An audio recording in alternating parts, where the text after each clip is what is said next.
Crime બ્રાન્ચે Ankleshwar GRDC ખાતેથી 6.91 લાખના મુદ્દામાલ સાથે એક આરોપીને ઝડપી પાડ્યો।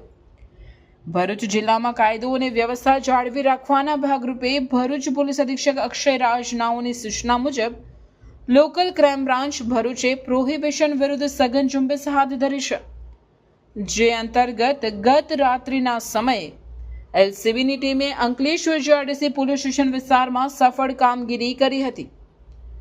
એલસીબી ભરૂચના પોલીસ સબ ઇન્સ્પેક્ટર ડીએ તુવરની ટીમ અંકલેશ્વર જીઆરડીસી વિસ્તારમાં પેટ્રોલિંગમાં હતી, જે દરમિયાન તેમને બાતમી મળી હતી। જે બાતમીના આધારે એક હુન્ડાઈ ક્રેટા ગાડી કે જેનો રજિસ્ટર નંબર GJ16DK6121 પ્રતિબંધિત ભારતીય બનાવટનું વિદેશી દારૂ ભરીને દઢાલથી અંકલેશ્વર તરફ આવવાની હતી। ટીમે તુરંત રાજપીપળા ચોકડી સદાનંદ હોટલ પાસે વોચ ગોઠવી હતી। બાતમીવાળી ક્રેટા ગાડી આવતા તેને રોકી લઈ અને તલાશી લેવાતા ગાડીના આગળના બોનેટમાંથી ભારતીય બનાવટના વિદેશી દારૂની કુલ 41 બોટલો મળી આવી હતી। આ દારૂની કિંમત ₹81,450 આંકવામાં આવી હતી।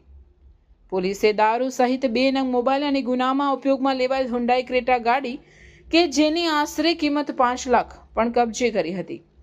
દારૂ અને અન્ય મુદ્દામાલ મળીને કુલ 6,91,450નો મુદ્દામાલ જપ્ત કર્યો હતો। પકડાયેલ ડ્રાઈવરની પૂછપરછમાં તેણે જણાવ્યું હતું કે આ વિદેશી દારૂ નંદુરબારથી લાવવામાં આવ્યો હતો અને તે પોતાના માટે છૂટક વેચાણ કરવા લાવતો હતો। પોલીસે આ મામલે વિનોદ ઉર્ફે સુનિલ રામસંગભાઈ ગોહિલ રહેવાસી અંદાણા શ્યામ રેસિડેન્સી તાલુકો અંકલેશ્વર જિલ્લો ભરૂચ તેમજ નકુલ જેહરસંગ વસાવા હાલ રહેવાસી ધોળીકુઈ મચ્છી માર્કેટ ભરૂચ નાઓની ધરપકડ કરી હતી। ભરૂચ એલસીબીની ટીમે આ સફળ કામગીરી કરી આરોપીઓ વિરુદ્ધ અંકલેશ્વર જીઆરડીસી પોલીસ સ્ટેશન ખાતે પ્રોહિબિશનનો ગુનો નોંધી કાયદેસરની કાર્યવાહી હાથ ધરી છે। હાલમાં આ મામલે વધુ તપાસ હાથ ધરી છે।